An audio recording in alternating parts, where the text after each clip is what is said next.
Puntahan natin ang Cebu. 170 million na halaga ng suspected shabu nasamsam sa mag-ina.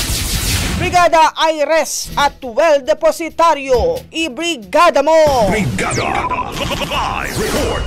Arestado ang maginang high-value individual matapos itong mahulihan ng 25 kilos ng pinaghihinalaang shabu sa isinagawang random inspection ng mga otoridad sa loob ng Pier 4 sa lungsod ng Cebu kaninang umaga. Ang mga nahuli ay kinilalang sina Edward Rochiloga, 41 anyos, mula sa Santo Rosario, Isabel Leyte, at ang kaniyang ina na si Edna Rochiloga, 63 anyos, residente naman ng Barangay Ermita sa lungsod ng Cebu. Sa exclusive interview ng Brigada News FM Cebu kay Alex Tablate, ang PDEA 7 Acting Regional Director, sinabi nito na ang K9 dog ng PDEA na si Bayani ang nakapagturo sa mga otoridad, kaya nadiskubre nila at natuntun ang mga malalaking packs ng shabu na isinilid sa mga cartoon na may sinulat na fragile sa loob ng sasakyan ng mga suspect.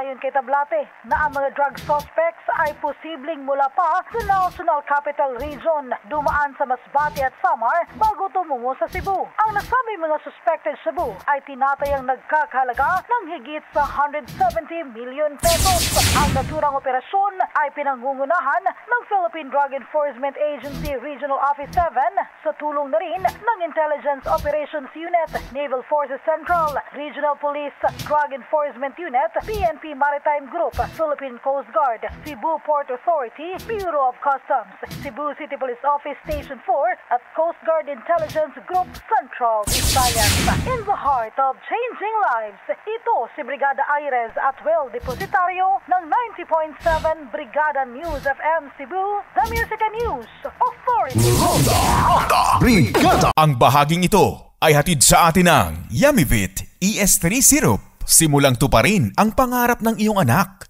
And stunting now,